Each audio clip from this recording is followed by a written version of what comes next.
and watching wherever and whenever this podcast finds you. Thank you for tuning in, and welcome to the Bitcoin Weekly Wrap-Up for January 17th, 2020. This week's wrap-up is once again sponsored by eToro.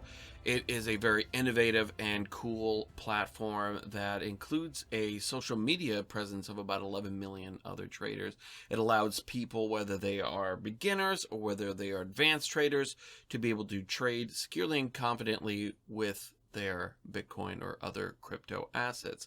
If you're new, you can use things like the virtual trading wallet, where you can trade with fake money, practice your strategies using real order books, and see what's working and what is not. You can also copy great traders that are already out there, people that you follow, that you think that they have a good strategy, that they have had good returns, and you can allocate 1 to 100% of your profile to copy trade them. Whenever they trade, they buy Bitcoin at a certain price, your portfolio buys Bitcoin at that price. Whenever they sell, it sells for you as well. If you're an advanced trader, you can use that feature to your benefit as well, because you are actually taking a little bit of profit off of what those people make, and that gives you basically the ability to turn your trading around with $10,000 or $100,000 into possibly millions of dollars as well. So it's a really cool service. If you go to digitoknowcrypto.com/eToro, that's ETORO,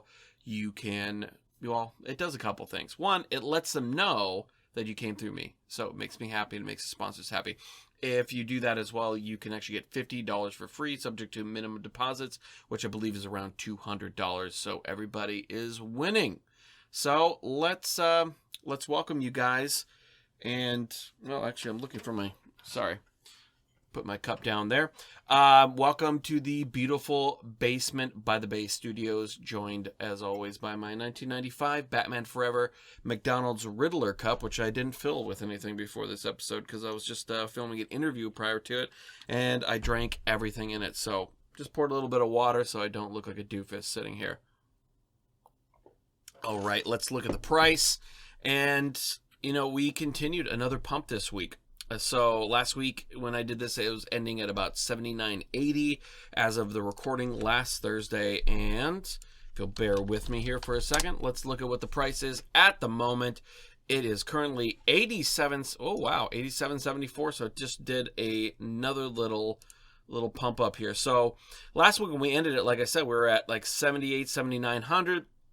By the following Saturday, it had broken 8,000, and then on Tuesday, it jumped up all the way up to 8,200, topping out so far at about 88.79 on Wednesday, and approaching that again here real soon.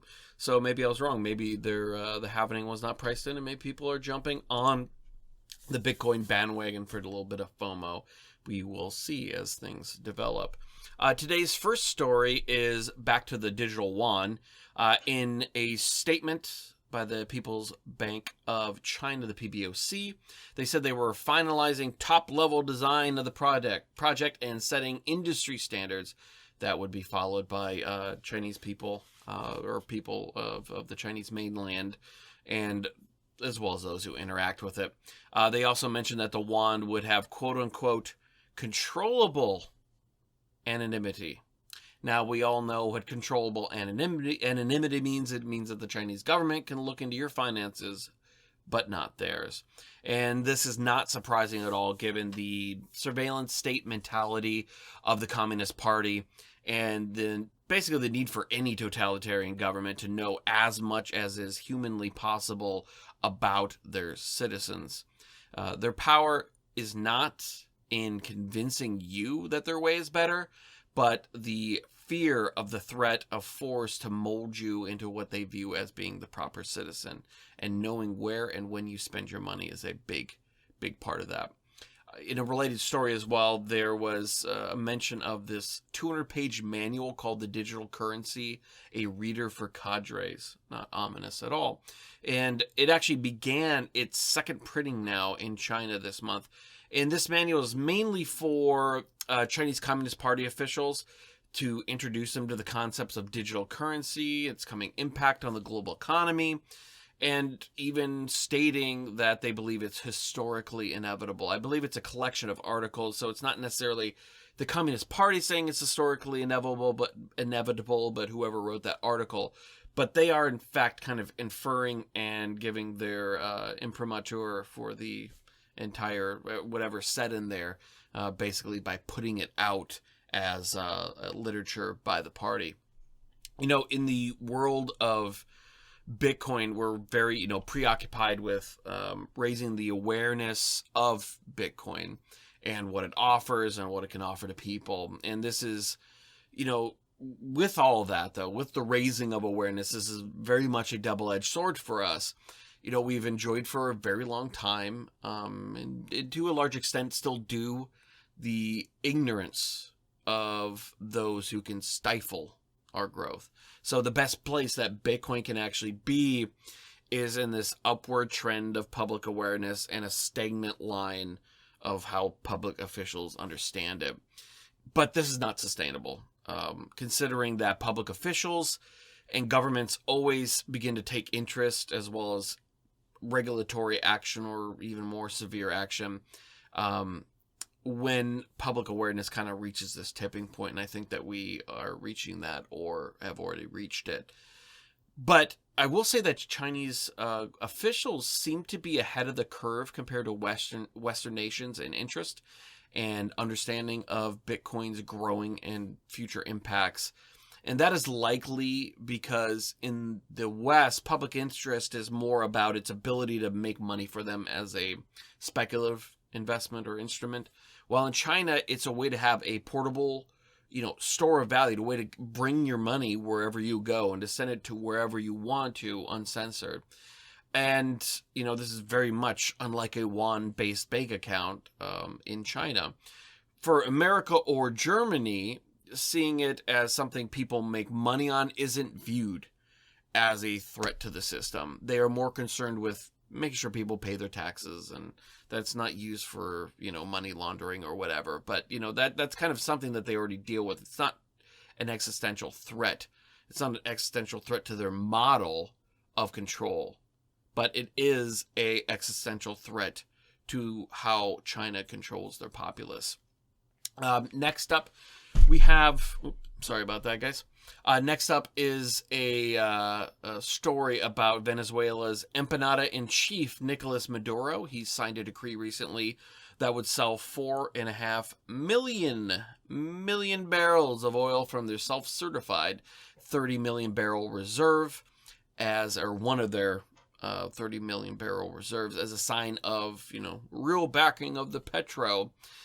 After this sale, the state-backed firm is supposed to sell about 50,000 barrels a day, but it's going to be denominated in petros as a way to consolidate the petro. By selling it only for the petro, they want to force international consumers, mainly other world governments or companies, to have to go to them to exchange dollars for the petro, dollars or euros or whatever it may be, whatever they decide to take. And they also, in this same degree, said that they were going to only, from here on out, only sell jet fuel for international routes, only for petro. But as a side note, this is important. I think that they do want the petro to work, but either way, this works in their favor, because what it is doing is it is bringing continued foreign currency into the country. They need foreign currency because nobody's taking the bolivar.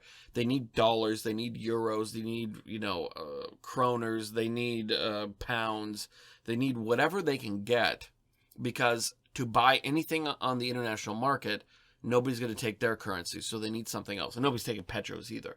So this is another way of bringing international currency into their country. This is, I hate to call it a good first step, but I mean, contextually, it is a good first step to adding something of legitimacy to the petro. But there are, many problems with this. So first off, the backing of the petro was cut, right, from the original 5 billion barrels that they originally said it was going to be backed by, to now just 40 million back in November. who knows what it is going to be next, but 5 billion to 40 million is really big. That's like a lot. Although, to be fair a bit, this was probably less because they didn't, or because Venezuela decided to do it this way, and has a lot to do with further U.S. sanctions that have come down. The second thing is that the originally when they proposed the Petro and they talked about the backing, it was supposed to be backed by this undeveloped oil field, or I should say, it was backed by their oil. And after investigation of the specific field they talked about, this was that field was basically totally undeveloped. They knew oil was down there, but there was absolutely no infrastructure at all. And while I can't confirm that they haven't ramped up the infrastructure development to actually get this field producing, it sounds more like, and I just didn't have the time to look at the specific field that they're pulling this from versus the one that they were talking about, and whether those are related, because that was probably going to be a very long process to do that. It looks like more of what they're doing is kind of a shell game of selling oil from an already developed, different field versus the one that they said is backing it. I guess at the end of the day, as long as it's backed by oil, who really cares? But this is just kind of further proof of their inability to kind of stick to what they're saying. It's a trusted system. That kind of rolls into the third problem, the same problem of this oil field versus this oil that the oil field that the 4.5 million barrels is coming from is, once again, it was initially 5 billion barrels in reserves backing it.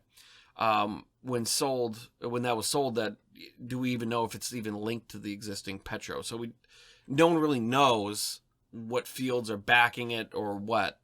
And this is the problem with any physically backed digital asset, is you have to be able to trust the agency that's basically certifying it. You have to trust them when they say, this token is 1-for-1 with $1, or this token is 1-for-1 with a bar of gold, or this token is 1-for-1 with a barrel of oil. Bitcoin, it's natively digital. The UTXOs, that is the things that's represented by when you open up your wallet and says you have 1 Bitcoin or half a Bitcoin or whatever. Those UTXOs that are in that wallet, that are associated with that private key, is what actually has value. The Petro can only be as valued as much as the word of the people who say that it's linked to that oil, or in the case of it, some other physically linked token. Whoever is saying that it's linked to that, that's all the value is. The value is not in the token. The value is not in what they said it's backed by. The value is in how much you actually trust that person, that what they're saying is truth. That's it. With Bitcoin, you don't have to do that. The whole point of a cryptographically secure digital currency was that you don't have to trust anybody, right? You can verify it for yourself. Basically, a digital version of being able to walk into the bank, go yourself, go through that safe door, hold and weigh and count the gold that they say is in reserve for that account, or for all accounts, right? With Bitcoin, we don't have to worry about that at all. You don't have to trust that the UTXOs that they say you got sent are in fact sent to you. You can verify that for yourself. You don't have to worry about what's in your wallet is actually yours. You can verify that. This has always been my problem with these physically backed assets, is that now it adds a trusted third party into a system that was supposed to remove trusted third parties, and does. They're just adding another facet, an unnecessary point of friction, an unnecessary point of trust into something that, doesn't need it. It already works in Bitcoin. The next story was really fun. So I don't know how long whoever you are that may be listening or watching have been in Bitcoin, but if you had been around from basically 2012, 2013, you'll know what I'm talking about. We saw some archaeologists in New Jersey, they decided to dig up a really old anti-Bitcoin narrative, that being terrorism. So, New Jersey just decides to continue its long tradition of being slow and efficient and behind the times, apparently. Though, but it's on a serious note, though, their counterterrorism chief for New Jersey, which is actually, much more important than, say, the one in Kansas. But, being as close as they are to New York and major metropolitan areas, this is someone that holds some gravitas within government systems. And he appeared before Congress. I believe his name was Jared Maples. He appeared before the Congress Monetary Subcommittee to say that domestic terrorists will increasingly turn to Bitcoin as they are, quote unquote, able to mask those movements. Basically saying that they're going to turn to Bitcoin because they're going to be able to mask the movements of the money that's coming to them and going out. So, Representative Brad Sherman, if you remember him from the Libra hearings and any other hearing about Bitcoin, continued his own tradition of fear-mongering over any technology that has occurred post-gramophone days by saying if Bitcoin works for Hamas, it will work for Nazis as well. And, this really isn't surprising that they're now focusing on the so-called domestic terrorist threat and trying to raise fear, because they're trying to raise fear not amongst Americans. They're trying to raise fear amongst a very specific group of people, and that is people on the left who have been inundated, why did I say it like that way? Inundated with propaganda that there's this very large and a very large growing threat of literal Nazis in America, right? This was also something that, this is a rehash. We always see like these cyclical events. Right-wing extremism was, the growing militia threat was something that was passed around post-Cold War. There was a need to find a new enemy of why we need to continue to have things like domestic surveillance and militarization of the police.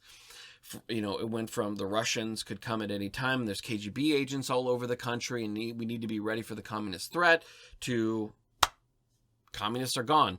Okay, now what? Right-wing militias, right? And then it went from right-wing militias into Islamic terrorism. If you notice, there's always this thing. Did Islamic terrorism not exist prior to that? No, it just wasn't really a focus. It was the right-wing militias. Islamic terrorism took over. Right-wing militias were no longer a problem, and now apparently they are again. And I don't mean to say that there aren't threats from individuals within this movement, right? We have seen something like Timothy McVeigh, right? Propaganda and stuff like that came from this sector of society that you can loosely frame as right-wing militia-y, did influence him to do what he did. It's not that there aren't threats from it, but it's just not as big of a threat. And then this idea of now attaching, well, Bitcoin can mask their movements, which we all know is really not really masking their movements. But anyways, this guy, the counterterrorism chief, Jared Maples, was actually, you guys will enjoy this, he was kind enough to say that the government should, quote unquote, remain mindful of constitutional rights when considering oversight and regulations of Bitcoin. It's really nice that he decided to, say, acknowledge that, that there's rights that should be minded, right? It is important, though. He did not say they shouldn't be infringed. We have to be careful that we don't get anywhere close to that line at all. Just, hey, be mindful. There's some rights stuff out there. We just should probably be aware that they exist. This is important, right? Because the choice of words of being mindful versus shall not infringe, or, we can't even get close to that line or whatever, right? The latter would indicate like basically this hard line in the sand, right? We're not going to get anywhere near it.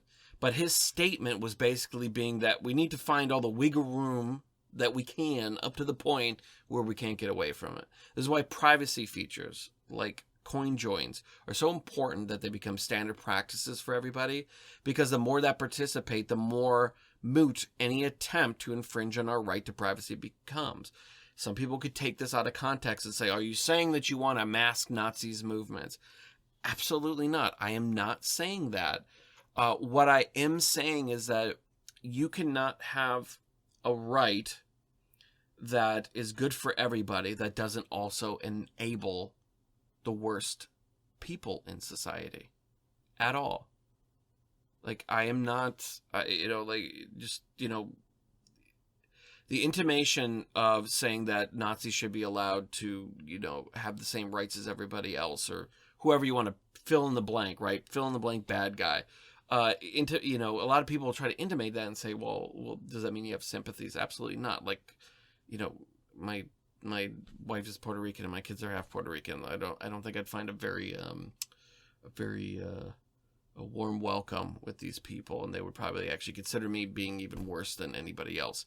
But that's a side note. This idea that we can somehow find a way to acknowledge these, whether you acknowledge them as natural rights or God-given rights or necessary, whatever you want to call them, the rights of free speech, free association, the ability to have privacy over your life and any other aspect that you choose not to share, that we can have that for everybody, but also restrict those from people that are bad.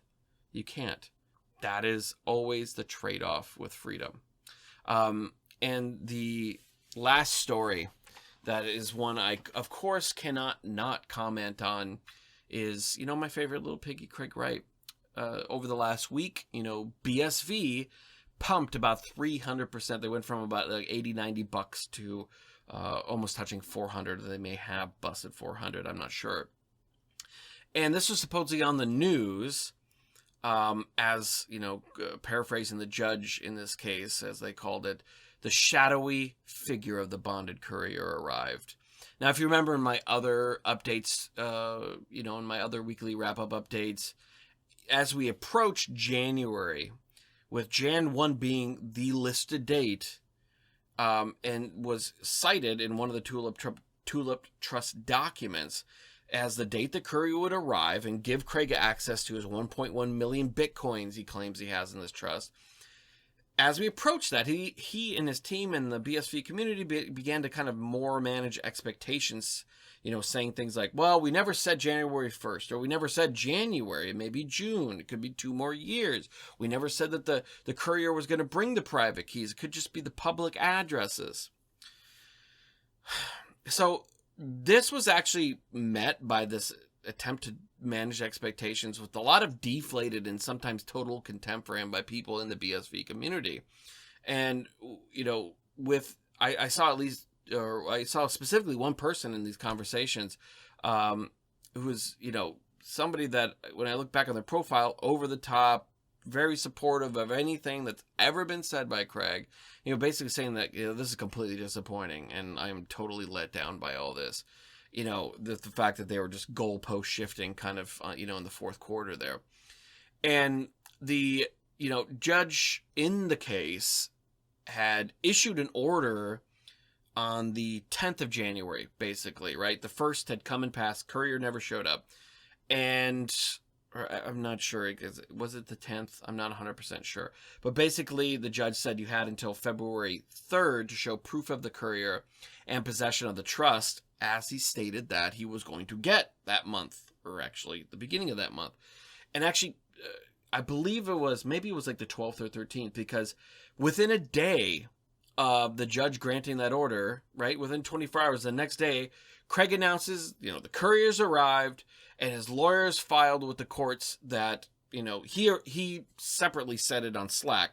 Courier's here, keys have arrived, we're filing tomorrow, right?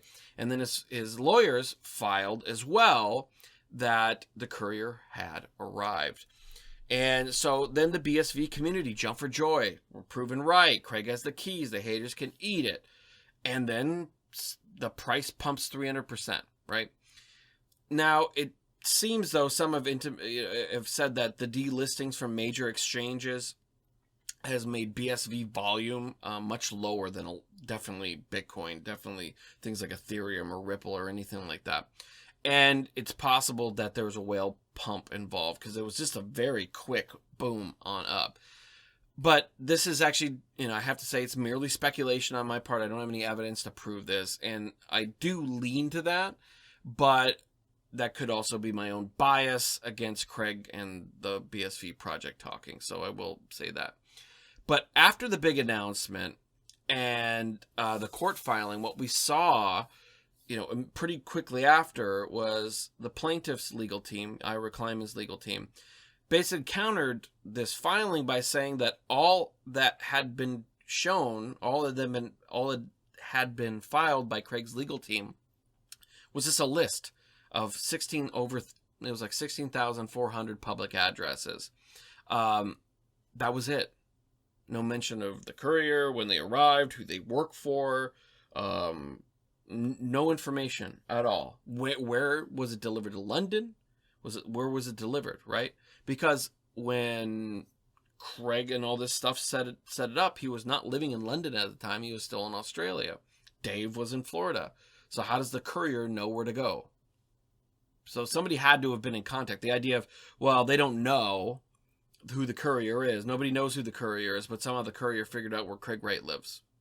I mean, I guess they could have done Google or whatever, but it seems very weird to me that you're going to leave instructions for the courier to just, hey, Google this guy's name and then deliver it there. Seems, I don't know, a little bit weird, but whatever. So Kleiman's legal team has now requested the name of the courier service, the name of the guy or woman who actually delivered it, as well as a bunch of other information. Do you have the keys? Do you have possession of the keys? Blah, blah, blah, blah, blah, all this kind of stuff. And that motion has actually been granted by the court. They get, I'm not a legal expert, so they get like 7 interrogatories regarding, I'm guessing they get to ask a certain amount of questions about these bonded couriers and who it was and all that kind of stuff. And all this is really just kind of very much what I expected. Classic Craig. Big promise, keys have arrived, all this, we're filing in the court, we're going to set it straight, and then what happens? I just give you a list of public addresses. I could have provided a list of 20,000 or 5,000 public addresses. Anybody listening or watching could do that, right? And really, all his follow-throughs have always been basically as substantive as, an air guitar competition, right? It's that much substance. And actually, in fact, we have a video of the bonded courier evidence being submitted. So if you look down here, if you're listening, go to the YouTube, what am I, like 50? Go to YouTube and you can actually see it right now. But this is a video that I was able to obtain through a variety of sources. We lost many men getting this information to the rebellion today.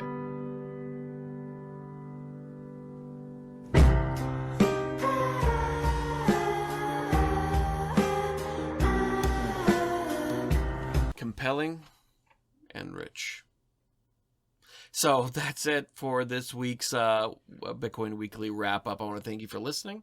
I'd like to thank you for watching. Please subscribe and leave a review on iTunes. Just go to my website at didyouknowcrypto.com. Click on the Apple iTunes little icon right there. If you are on YouTube, please click right over here, the little red subscribe button. If you're on mobile, it's a little bit lower. Subscribe, hit that bell that lets you get notified anytime I upload a video in the future. Please show some love to my sponsors at didyouknowcrypto.com/eToro, and also get some free discounts on things like Trezor, Mushroom Coffee, Bitcoin tax software, Bitcoin art. I got a bunch of different stuff on there, absolutely free. Supportmypodcast.com shows ways to support the podcast, but if you click on listener, supporter, discounts button, it'll take you there, and you can get all those discounts for absolutely free. I want to be able to give back to you as much as I can to you guys and gals that are listening. So thank you again, and have a great night.